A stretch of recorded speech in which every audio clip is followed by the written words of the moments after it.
पुष्पांजलि आप सभी दर्शकों का केवी स्टूडियो की तरफ से हार्दिक अभिनंदन करती हूँ, स्वागत करती हूँ। आज मैं आपको एक ऐसे शख्स से मिलाने जा रही हूँ जो बहुत ही कम उम्र में कवि बने और राष्ट्रीय और अंतर्राष्ट्रीय स्तर तक एक अपनी अलग पहचान बनाई है। तो आइए मिलते हैं बाल कवि कुंवर आर्यन जी से। कुंवर आर्यन सांडिल जी, हमारे केवी स्टूडियो में आपका बहुत बहुत स्वागत है। आपका बहुत बहुत धन्यवाद। हमारे दर्शकों को कृपया अपने बारे में कुछ बताएं। नमस्कार, मैं आर्यन राज।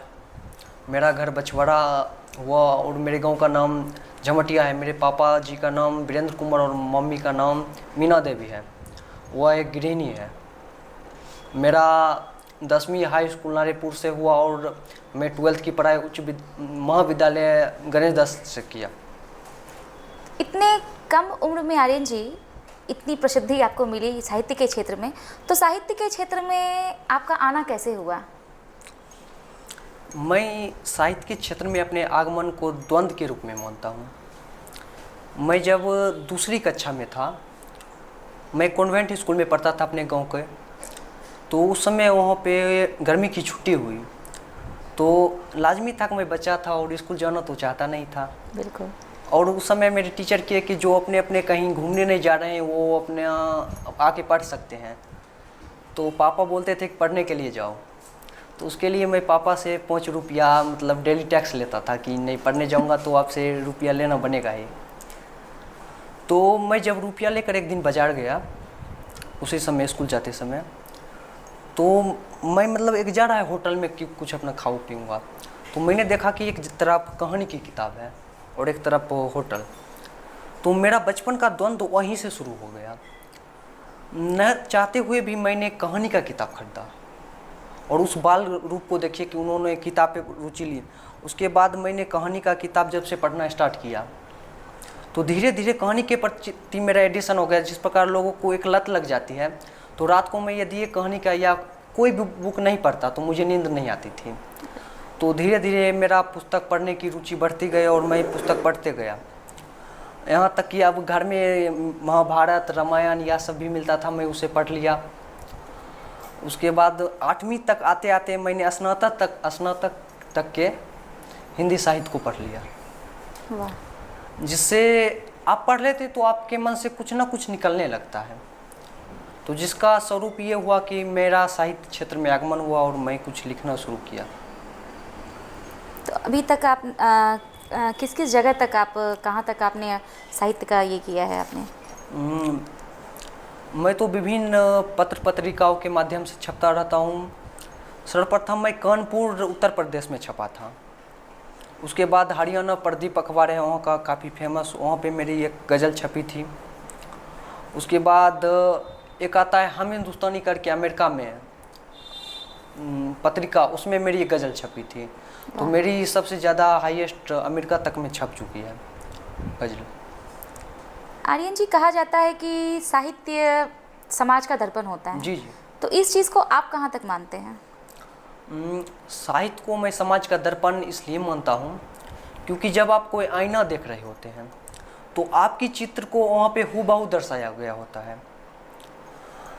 जिस प्रकार क्या मेरे बाल में खूबसूरती है या क्या मेरे चेहरे में कुरूपता है, ये सब झलकता है। तो आप यदि मौर्य काल का अध्ययन करना या मौर्य काल के बारे में जानना चाहे तो वहाँ के आपको चाणक्य के बुक को उठाना पड़ेगा। वहाँ से आप देखेंगे कि चाणक्य ने मौर्य काल में क्या लिखा, क्या विशेषता था, वहाँ की परिवेश या वहाँ की जनता किस प्रकार अपने आप को ढालती थी। मैं अंग्रेज के बारे में कैसे जानता हूँ? क्योंकि अंग्रेज के बारे में मैंने पुस्तक में पढ़ा कि वो हम पे अत्याचार करते थे, लेकिन अंग्रेज का एक बड़ाई भी है कि वो हमारा भारत को डेवलप करने में सहयोग दिए। तो इन सारी बातों की जानकारी हमें साहित्य से मिली। जिस प्रकार हम कह सकते हैं साहित्य समाज का दर्पण है।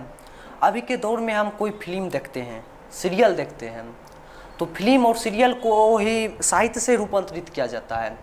तो पहले के ज़माना में था क्या, हम लोग चाहकर भी लोग बेटी को नहीं बचा पाते थे, लेकिन जब उसका फिल्मांकन किया गया तो फिल्म में बताया गया कि नहीं बेटी यह इतना महत्वपूर्ण है। झांसी की रानी की सीरियल को दिखाया गया, विभिन्न सीरियल के माध्यम से दिखाया गया कि नहीं बेटियां भी हमारे समाज के लिए महत्वपूर्ण है। और शायद फिल्म जितना इफेक्ट किया उतना तो कुछ साहित्य नहीं कर पाया, और इसलिए मैं फिल्म को भी साहित्य ही मानता हूँ, और जो साहित्य में दिखाया जाता है वही साहित्य का दर्पण होता है। बिल्कुल। मैं ये जानना चाहूँगी कि नई कविता और छंद युक्त कविता, इस दोनों में क्या अंतर है? सर्वप्रथम मैं बताना चाहूँगा कि नई कविता क्या होती है। नई कविता की आरंभ 1950 के बाद से शुरू हुई। तो नई कविता की विशेषता थी कि हम बिना छंद के या अपने भाव के माध्यम से लिख सकते हैं। नई कविता का आरंभ या नई कविता की शुरुआत अज्ञे जी की है।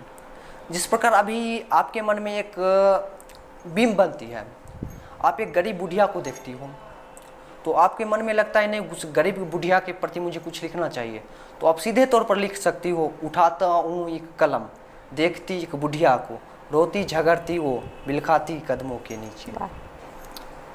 लेकिन पहले की कविता में थी कि छंदयुक्त कविता। छंदयुक्त कविता को आपको उसको छंद में ढालना पड़ता था, एक लय में ढालना पड़ता था। छंद की सबसे बड़ी विशेषता ये होती है कि आप शिव तांडव सुने होंगे, आज से हजारों वर्ष पूर्व रावण ने उनकी रचना की थी, लेकिन उनको अभी भी मधुर स्वर में गाया जा सकता है। बिना छंद का गायन मुमकिन ही नहीं है। जैसे हम दिनकर की रचना को देखते हैं तो एक स्वर में गा सकते हैं कि बरसों तक वन में घूम घूम, बाधा विघ्नों को चूम चूम, धूप गांव पानी पत्थर पांडव आए कुछ और निखर, सौभाग्य न सब दिन सोता है, देख आगे क्या होता है। तो यहाँ पर मेरा लय नहीं भंग हुआ। या हनुमान चालीसा को हम देखते हैं तो वो भी छंदबद्ध में है, दोहा छंद में है। तो जय हनुमान ज्ञान गुण सागर, जय कपिस तिहु लोक उजागर, राम दूत अतुलित बलधामा, अंजनी पुत्र पवन सुत नामा। तो लय तो भंग नहीं हुआ। लेकिन मैंने आपको अभी कविता पढ़ा कि बुढ़िया वाला, तो उसमें देख रहे होंगे कि लय भंग हो रहा है, यति गति भी हो रही है। लेकिन नई कविता की सबसे बड़ी खूबसूरती है कि कोई भी आदमी या कोई भी जिनके मन में भावना उठ रहा है वो लिख सकते हैं। इससे समाज का सही बिंब स्थापित होता है। पहले जब हमारा देश गुलाम था या विभिन्न मुसीबतें आती थी तो लोगों को अप्रत्यक्ष या प्रत्यक्ष लिखने में दिक्कतें होती थी, जिनके कारण कवि को अपना नाम रूप बदलना पड़ता था। लेकिन अभी के समय में मेरा देश आज़ाद है, हम चाहे तो सरकार का विरोध में लिख सकते हैं, हम चाहे जिसका विरोध में लिख सकते हैं। तो अभी हमें छंद की तो आवश्यकता है, लेकिन हमें अपनी कविता में बिंब या उसको छुपाने की आवश्यकता नहीं है। तो इसलिए नई कविता की सबसे बड़ी विशेषता यही है। देखा गया है कि समाज में बहुत सारे कष्ट हैं, बहुत सारी पीड़ाएं हैं, तो समाज की इन पीड़ाओं को आप किस दृष्टि से देखते हैं, इस पे क्या कहना चाहेंगे आप? सर्वप्रथम मैं कुमार विश्वास जी की एक पंक्ति बोलूँगा कि संबंधों को अनुबंधों को परिभाषाएं देनी होगी, भूले भटके नैनों को आशाएं देनी होगी, हर विवश काम के आंसू को घुट घुट के हमें पीना होगा, मैं कवि हूँ जब तक पीड़ा होगी तब तक मुझे जीना होगा। वाह वाह, बहुत खूब। तो कवि का दूसरा रूप ही हुआ पीड़ा। जब एक व्यक्ति किसी क्षेत्र या किसी बड़े स्थान पर रहता है, कहा जाता है कि भारत माँ के दो बेटे हैं, एक शहरी क्षेत्र, एक गरीबी क्षेत्र। तो माँ का झुकाव उस तरफ होता है जो बेटा दुखी होता है। तो मैं कवि को भी प्राकृतिक मानता हूँ, और प्राकृतिक एक माँ होती है। तो जो व्यक्ति सुखी है या जो व्यक्ति अपना सुख में रह रहा है, तो कवि का नज़र वहाँ नहीं जाकर वहाँ जाता है कि जब एक कुतिया बरसात में भीग रही होती है, एक बुढ़ा अपने घर से निकाला जा रहा होता है, एक भिखारी जब रोड पे अपना भीख मांग रही होती है, तो कवि का नज़र उस क्षेत्र पे जाता है, एक दुख पे जाता है। क्योंकि मैंने भी एक पंक्ति लिखी है कि निज लहू से सींच किसान जब फसल बोता है, निज लहू से सींच जब किसान फसल बोता है, फसल को पकते ही उसका हकदार कोई और होता है। फसल को पकते ही उसका हकदार कोई और होता है, जागे रहता किसान पूरा दुनिया सोता है, किसान की यह व्यथा देख कभी मन करुणा से रोता है। वाह वाह। किसान की यह व्यथा देख कभी मन करुणा से रोता है। तो मैं पीड़ा को ही कवि मानता हूँ और कवि को ही पीड़ा मानता हूँ। इतनी कम उम्र में आप कवि भी हैं और साथ में पढ़ाई भी कर रहे हैं, तो दोनों को साथ में लेके कैसे चल रहे हैं? क्या कोई परेशानी होती है या फिर? सबसे पहले मैं बताना चाहूँगा, शिक्षा और साहित्य एक दूसरे से जुड़े हुए हैं, और मैं कला विज्ञान का छात्र हूँ। तो कला विज्ञान में आपको सामाजिक स्तर का ही पढ़ाई करना पड़ता है, और साहित्य भी समाज से जुड़ा हुआ है। बिल्कुल। तो मेरा साहित्य मैं पढ़ूँ या मैं कला विज्ञान पढ़ूँ, तो मैं ना चाहते हुए भी अपना कला विज्ञान पढ़ते हुए भी मैं साहित्य पढ़ लेता हूँ, साहित्य पढ़ते हुए भी मैं कला विज्ञान पढ़ लेता हूँ, जिसके वजह से मुझे कोई परेशानी नहीं होती, बल्कि और भी अच्छे अच्छे लोगों से मिलने के मौका मिलता है और मैं अपना परफॉर्मेंस या अपना पढ़ाई को स्थिति को और ठीक कर पाता हूँ। तो मुझे इन दोनों के बीच के कॉम्बिनेशन में कोई दिक्कत नहीं होती है। चलिए, बहुत अच्छी बात है। ये कहा गया है कि बेगूसराय दिनकर की धरती है। जी जी। और दिनकर जी के अलावा बहुत सारे साहित्यकार हुए यहाँ जी जिनकी बहुत सारी रचनाएं विलुप्त हो रही हैं। जी। तो एक कवि की दृष्टि से आप इस पर क्या कहना चाहेंगे, क्या सोचते हैं? सबसे पहले मैं कहना चाहूँगा,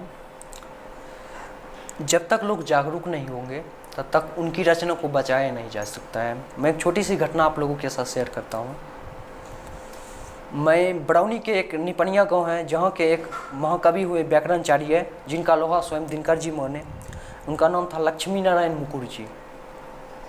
तो मैं उनके घर पे जब उनसे मिलने गया, उनके पौत्र से, क्योंकि उनका निधन हो चुका है 2007 में ही, तो मैंने देखा कि उनके घर में उनके नाम से एक पुस्तकालय बनाया गया है और जहाँ पर उनकी सारी रचनाओं को रखा गया है जी। और वहाँ पे मतलब एक सुलभ सुरक्षा है कि आप कोई भी गांव के विद्यार्थी आके वहाँ उनकी रचना को पढ़ सकते हैं। साथ में दिनकर की रचनाओं को रखा गया और बड़े बड़े कवियों की रचना को रखा गया है। तो निरंतर यदि किसी भी व्यक्ति को अपना नया रचना या कोई बड़ा रचना भी पढ़ना हो तो वहाँ जाके पढ़ सकता है, और जिनके घर पे जाए और उनकी रचना ना पढ़े, ऐसा मुमकिन ही नहीं है। बिल्कुल। तो सबसे महत्वपूर्ण तरीका यही है कि आप अपनी पिताओं की या अपने जो आपके पूर्वज रच गए हैं उसको बचाएं। और दूसरी तरह जिस प्रकार हम बड़े बड़े कवि फेस्टिवल करते हैं, जैसे हम लोगों ने एक कवि सम्मेलन किया था पिछले साल 2019 में 23 सितंबर को दिनकर पे, तो हम लोगों ने वहाँ पे देश भर के, बेगूसराय में देश भर से 200 कवियों को बुलाया और राष्ट्रीय अंतर्राष्ट्रीय कवि को भी हम लोग बुलाए। तो हम लोगों ने अपने ज़िला से मतलब जो कवि विलुप्त हो रहे हैं, जिनकी रचना नहीं बच रही है, तो उन लोगों के मैं घर पे गया, उन लोगों से पूछा कि आपके बाबा क्या करते थे, आपके दादा क्या करते थे, उन्होंने कैसे लिखे, क्या किए। उनका मैंने डाटा इकट्ठा किया और फिर उनके घर से मतलब सहयोग मांग के 2-2, 4-4 पुस्तक मैंने लाया। वाह। और हम लोगों ने लाया, उसके बाद वहाँ स्टॉल पे लगाया गया। तो अब देश के 200 जो कवि आए वह देख रहे हैं कि बेगूसराय की रचना है। और बेगूसराय में दिनकर ही नहीं, दिनकर तो हमारे आराध्य हैं, लेकिन और भी कवि हुए और भी कवि की रचना यहाँ पे मिल सकती है आपको पढ़ने के लिए। दिनकर साहित्य या ये बेगूसराय साहित्य से कमी नहीं है, यहाँ साहित्य की कमी नहीं है। बिल्कुल जी। आर्यन जी, जैसा कि आपने बताया कि अमेरिका तक आपके गज़ल गए हैं, तो मैं चाहूँगी कि 2-4 लाइन अगर आप दर्शकों को सुना दे तो बेहतर होगा। सबसे पहले मैं यही बताना चाहूँगा, गज़ल का अर्थ ही होता है प्रेम, और युवाओं में प्रेम ना हो तो युवा किस काम के। कुछ इस प्रकार है मतलब कि ना पता वो वादों से मुकर के जा रही थी, ना पता वो वादों से मुकर के जा रही थी, मायूस था कि वो मेरा शहर छोड़ के जा रही थी। वाह। मायूस था कि वह मेरा शहर छोड़ के जा रही थी, और लिखता था तब भी लिखता हूँ अब भी, लिखता था तब भी लिखता हूँ अब भी, फ़र्क है मेरे गज़ल से वह बाहर छोड़ जा रही है, फ़र्क है मेरे गज़ल से वह बाहर छोड़ जा रही है। और खो गया था उसके जुल्फ़ों की फिजाओं में मैं कहीं, खो गया था उसके जुल्फ़ों की फिजाओं में मैं कहीं, शायद बेइंतहा मोहब्बत में असर छोड़ जा रही थी। क्या बात है। शायद बेइंतहा मोहब्बत में असर छोड़ जा रही थी। बहुत सुंदर।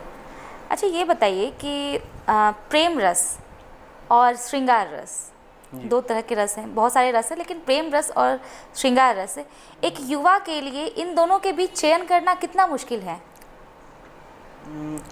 सर्वप्रथम तो मैं बताना चाहूँगा, प्रेम रस और श्रृंगार रस एक ही है। यहाँ पर रस का बंटवारा होता है इस आधार पे कि श्रृंगार रस मतलब श्रृंगार रस और क्रांति के बीच का चयन किस प्रकार युवा को करना होता है।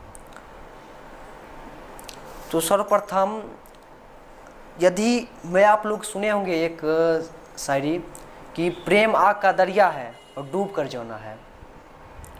तो हमें जिस चीज़ आग का दरिया और आग से डूब के जाना है, तो जब लोग आग में डूबते हैं और उससे निकल के जाना है, तो वहाँ पर भी क्रांति उत्पन्न हो रही है। और युवा हैं, युवा जब किसी अन्याय को देखेंगे, किसी चीज़ को गलत को देखेंगे, तो उनके मन में प्रतिरोध उठना लाजमी है। यदि उनके मन में प्रतिरोध नहीं उठा तो युवा किस काम के हुए। मैं अपनी ही पंक्ति में बोलता हूँ कि मैं युवा अधिकार मांगता, मैं तो अब बोलूँगा। मैं युवा अधिकार मांगता, मैं तो अब बोलूँगा। न्याय के पलड़े में खड़ा कर धर्म अधर्म को तौलूंगा, धर्म अधर्म को तौलूंगा।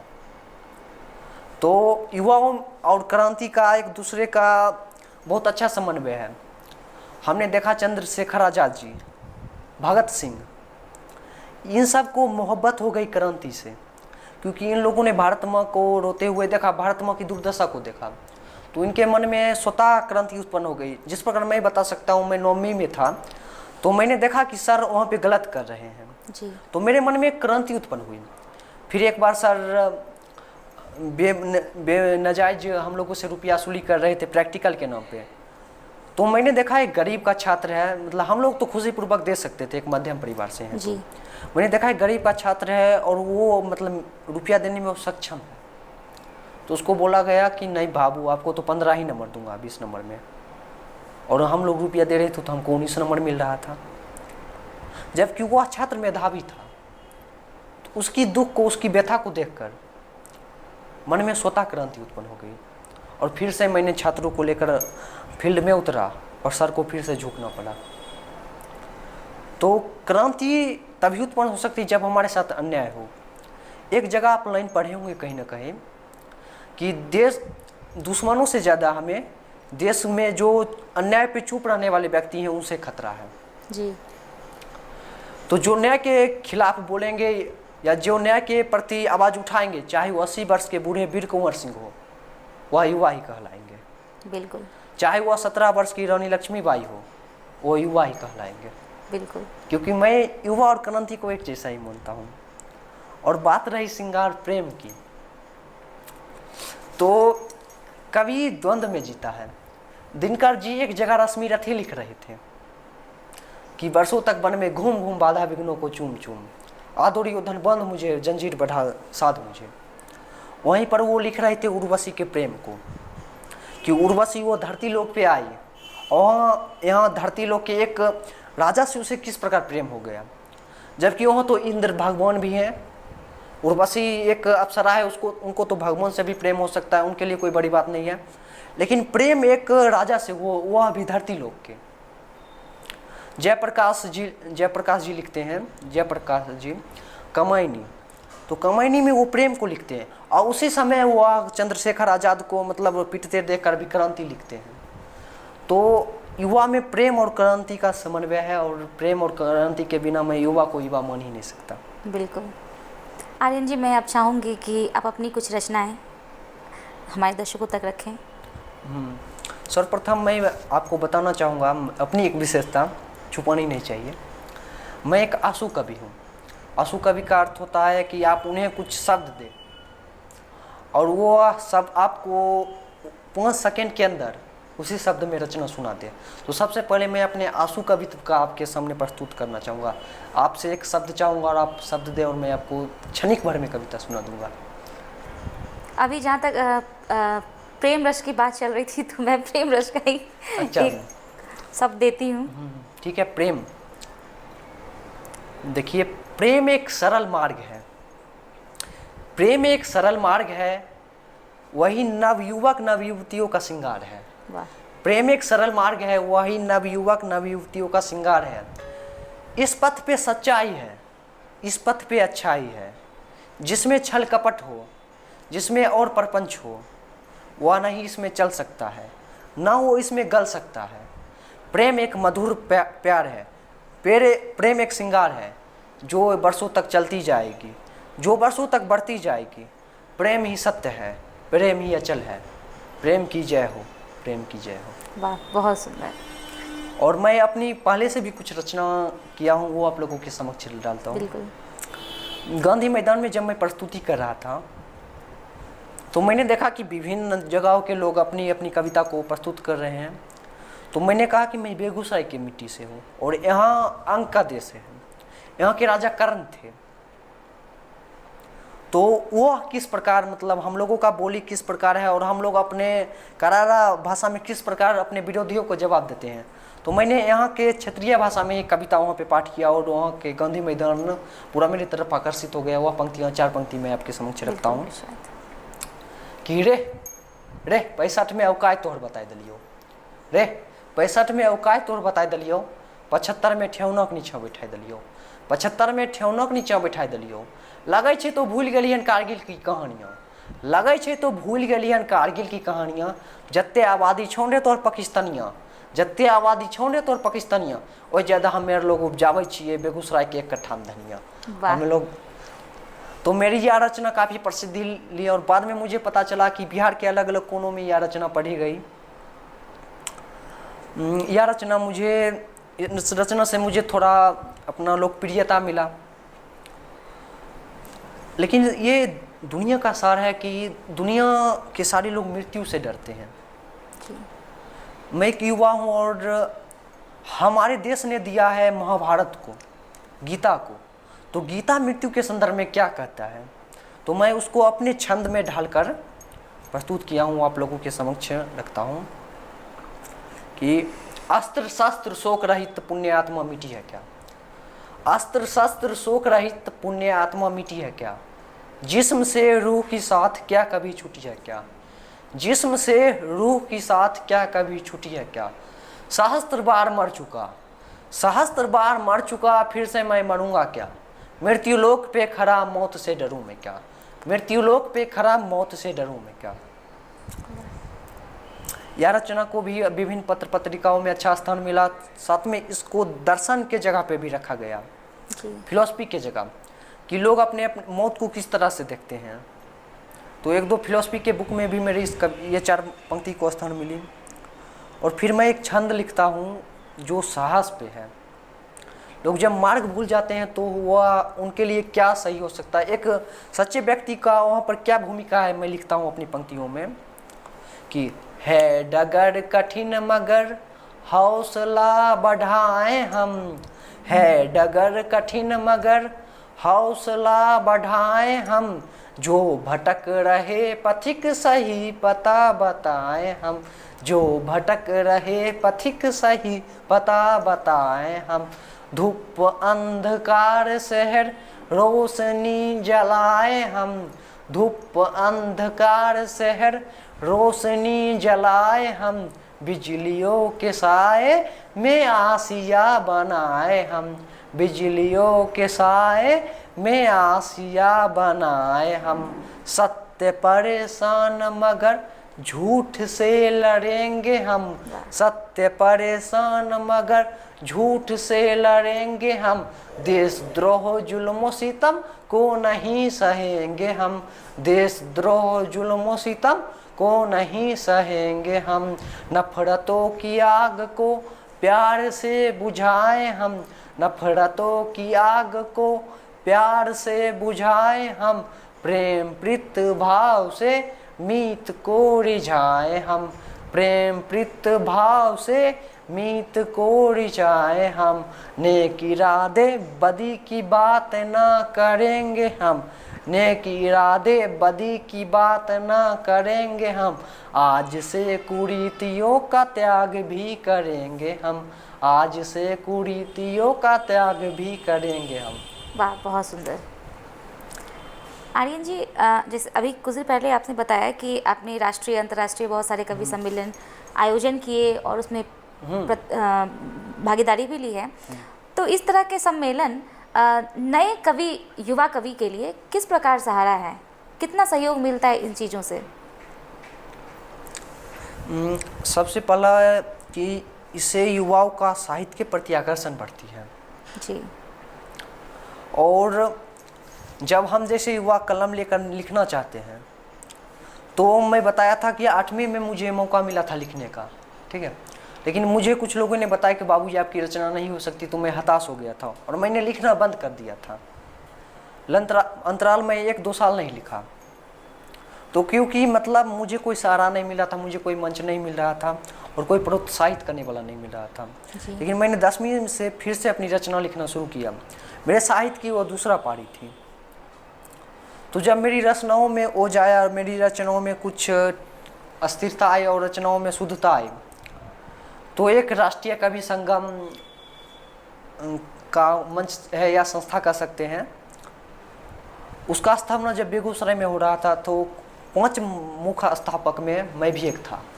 और मैं अभी गर्व के साथ कह सकता हूँ बेगूसराय का सबसे बड़ा संस्था, साहित्यिक संस्था अभी राष्ट्रीय कवि संगम में है, जो एक अंतर्राष्ट्रीय संस्था है और विभिन्न युवाओं के लिए काम कर रहा है। तो मैंने इस संस्था को स्थापित करने में अपना बहुत सारा मदद किया और इसमें मैं लगा रहा। तो ऐसा हुआ कि मैं इस संस्था के लिए जब काम किया तो यह संस्था मेरे लिए काम किया। यह संस्था का एक मोटो है, एक उपदेश है। राष्ट्रकवि जैसे दिनकर थे तो राष्ट्रकवि एक मैथिली शरण गुप्त भी थे। वह लिखते हैं, कवि का मनोरंजन सिर्फ कर्म नहीं होना चाहिए, कवि का मनोरंजन सिर्फ कर्म नहीं होना चाहिए, उपदेश भी हो ऐसा मर्म होना चाहिए, उपदेश भी हो ऐसा मर्म होना चाहिए। तो फिर हमारा कारवा आगे बढ़ता गया। जब हमारा संस्था का विकास हुआ, लोगों ने हमें जानना शुरू किया, तो हमारे जैसे कुछ युवा जो बेगूसराय में लिखते थे वह संपर्क में आने लगे। और वह बेगूसराय ही नहीं, पूरी भारत के युवाओं को जो लिखते हैं, जिनमें कुछ छंदबद्ध रचनाएं होती है या जिनमें कुछ अच्छाई होती है, उनको मंच देते हैं, प्रदत्त करते हैं। तो राष्ट्रीय कवि संगम का सबसे बड़ा योगदान यही है कि युवाओं के लिए वो मंच उपलब्ध करवाते हैं और विलुप्त हो गए कवियों को प्रचार करते हैं तथा राष्ट्रवाद के प्रति हम लोगों को अग्रसित करते हैं। आर्यन जी, साहित्य के माध्यम से आप हमारे दर्शकों को क्या संदेश देना चाहते हैं और उन युवाओं को क्या संदेश देना चाहते हैं? मैं सर्वप्रथम साहित्य के बारे में बताना चाहूँगा। साहित्य, साह मतलब हम लोग, सब लोग, देश, बेगूसराय, बिहार, भारत, और हित मतलब उनके कल्याण में काम करना। तो साहित्य का दूसरा नाम ही हुआ कल्याण, लोगों का कल्याण। अब मतलब फिल्म देख रहे होंगे, उड़ी 2 आया है या उड़ी 1, तो उसमें हम देखेंगे कि पाकिस्तान जब हमारे देश पे आक्रमण किया था तो हमारा भारत ने उस पर किस प्रकार उसके विरोध में आक्रमण किया। तो उस फिल्म को देखने के बाद मैं देखा था कि उस समय 70% युवाओं के मन में जोश जग गया था। बोल रहा था कि I want join Indian army जी।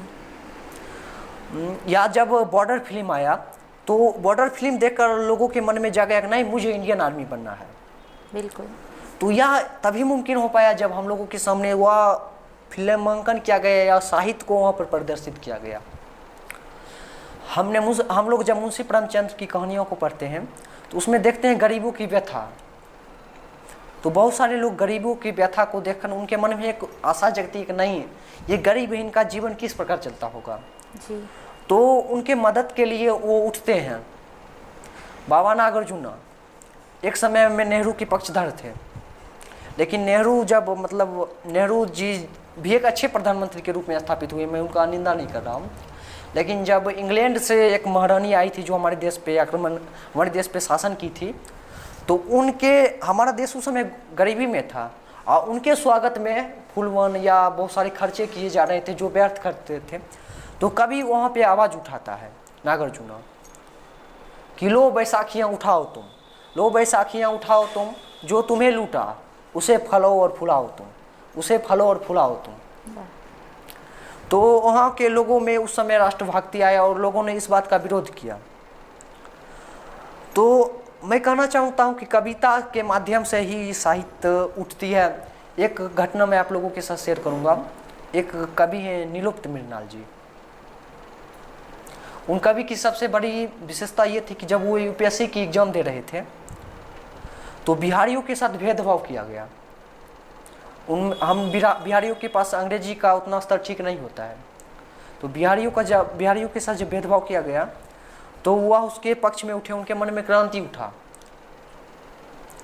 तो वह जब अपना भाषण देते थे, हर जगह जब जाते थे, तो उनको लगा कि नहीं, उनका भाषण उतना अट्रैक्टिव नहीं कर रहा है। लेकिन एक बार जब वो दिनकर की कविता पढ़े कि मंजिल दूर नहीं, बैठ क्यों गए हो थक कर भाई, तो लोगों ने ज़्यादा तालियां बजाई और लोग ज़्यादा प्रभावित हुए। तो उन्होंने फिर अपनी रचनाओं, अपनी बातों को कविता में ढालना शुरू किया। तो मेरा कहने का तात्पर्य है कि साहित्य ही लोगों को ऊर्जा देती है, लोगों को संस्कार देती है, लोगों में उन्नति देती है, लोगों को बढ़ने का मौका देती है। क्योंकि मैं जब 8वीं में था, मैं बताया था अपनी पहली रचना आप लोगों को सुनाता हूँ। जब मैं सभ्यता का नष्ट होते हुए देखा तो मेरे मन में किस प्रकार एक द्वंद्व उठता है। पूछता है एक 8वीं का लड़का कि कहाँ गई वह सभ्यता, कहाँ गई वह रीतियाँ, कहाँ गई वह सभ्यता, कहाँ गई वह रीतियाँ। परंपरा ही जहाँ होती थी समाज की प्रीतियाँ, परंपरा ही होती थी समाज की प्रीतियाँ। सत्य अहिंसा धर्म हमारा, सत्य अहिंसा धर्म हमारा, बंधा हुआ था मानव सारा। प्रेम का बंधन इतनी गहरी, ईश्वर थे हम सबके पहरे। प्रेम का बंधन इतनी गहरी, ईश्वर थे हम सबके पहरे। कहाँ गया वो सभ्यता, कहाँ गई वो रीतियाँ। प्रेमचंद्र ने जिसके कारण खाई भीतियाँ। सत्य कहाँ अब झूठ, झूठ की आदर्श में सिखलाई जाती। रीति नीति की बात गई, ठगने की बुद्धि बताई जाती। क्या सीखे बात समझ में आती है, मुल्क के खातिर कुछ कर पाए मन में हरदम आती है। तो हमने एक संस्कार को देखा, हमने एक उन्नति को देखा। हमारे मन में पीड़ा हुई कि समाज की गलत दिशा को, दुर्दशा को देखकर। तो साहित्य ने समाज को यही दिया, एक संस्कार दिया, एक उन्नति दिया, एक मार्ग दिया। बेटियों से लड़ने का मुकाबला दिया। या जब सती प्रथा चल रहा था तो वहाँ पर उतना महत्वपूर्ण भाषण नहीं किया, क्रांति नहीं किया, लेकिन साहित्य ने जब लिखा बेटियों की दुर्दशा को। एक अंग्रेज लिखता है भारत में आकर कि मैं खड़ा था, एक 17-18 वर्ष की लड़की जो विधवा हो चुकी थी, उसे सजा धजा कर एक घोड़ी पे बांध दिया गया। वह लड़की की आंखों से आंसू गिर रहा है, लेकिन वह लड़की को मतलब पता है वो जल जाएगी। सब लोग उसका पूजा कर रहे हैं कि जाओ मेरे पूर्वज को तुमको जब जला देंगे तो मेरे पूर्वज को ये संदेश दे देना। तो उस लड़की के अंदर का जो पीड़ा उठता है, दुख होता है, किसी आदमी को कोई जलते नहीं देख सकता है, कैसे देख सकता है? एक मानव है, सबसे बड़े हम लोग भावना के साथ जीते हैं। तो वहाँ पे एक कवि ने जो लिखा तो वो कविता पूरे युग में प्रसिद्ध हो गई, पूरे भारत में प्रसिद्ध हो गई। और राजा मनमोहन राय जी को जब वो कविता पाठ की और अंग्रेजों को बताया कि नहीं इसमें हमारा साथ दीजिए, तो अंग्रेज और राजा मनमोहन राय जी ने सती प्रथा को हटाया। यह कैसे मुमकिन हो पाया? साहित्य के कारण। साहित्य के माध्यम से। पहले गांव में बेटियों को पढ़ने नहीं दिया जाता था, लेकिन जब मतलब साहित्य के माध्यम से बताया गया कि बेटियां भी पढ़ लिख कर कुछ कर सकती है, बेटियां भी लक्ष्मीबाई बन सकती है, बेटियां भी किरण बेदी बन के IAS बन के और सबसे सशक्त IAS बन सकती है। बिल्कुल। तब वो साहित्य के माध्यम से जब हमारी बेटियों ने पढ़ा, हमारे माँ ने पढ़ा, हमारे पिता ने पढ़ा, हमारे समाज ने पढ़ा, तब बेटियों को आज़ादी दी। एक चमत्कार देखिए कि कोई व्यक्ति किसी धारा से उठकर ऊंचे स्तर तक जाता है। मेरा गांव है, मेरे गांव काफ़ी पिछड़ी हुई गांव थी, दियारा समझते होंगे, गंगा की पेटी में बसा हुआ। तो वहाँ एक व्यक्ति हुए महादेव कुंवर, वो बहुत ही अभाव में जीते थे, लेकिन उनके पास शिक्षा पहुँची। और वो दिनकर जी के भांजे थे, तो दिनकर जी उतने विद्वान थे, तो उनके पास शिक्षा की स्तर पहुँची। तो वह डेली नदी को पार करके पढ़ने के लिए जाया करते थे। फिर जब धीरे धीरे उन्होंने पढ़ा, पटना विश्वविद्यालय से, नालंदा विश्वविद्यालय से गोल्ड मेडल लेकर वहाँ वो वस्त्र विभाग के भारत के सबसे बड़े अफसर बने। फिर बिहार में भी बहुत दिन तक कुलपति के रूप में काम किए। तो इसे चमत्कार कहते हैं। दिनकर एक रेत से मतलब खेलता उठता, नुनुआ उनका नाम था बचपन में, नुनुआ नाम का एक लड़का उठता हुआ कविता लिखता है और अपने कविता के बल से राज्यसभा का सांसद जाके बन जाता है। तो इसको हम चमत्कार कह सकते हैं। चमत्कार तभी मुमकिन हो पाया जब शिक्षा है। तो शिक्षा और साहित्य ही समाज को कुछ दे सकता है। जी आर्यन जी, अपना बहुमूल्य समय देने के लिए KV स्टूडियो को की तरफ से बहुत बहुत धन्यवाद। आपका भी बहुत बहुत धन्यवाद। KV स्टूडियो का धन्यवाद, जो हम जैसे छोटे कलमकार को एक मंच दिए, हम लोगों को अपनी कहानी साझा करने का मौका दिए। आप लोगों का बहुत बहुत धन्यवाद।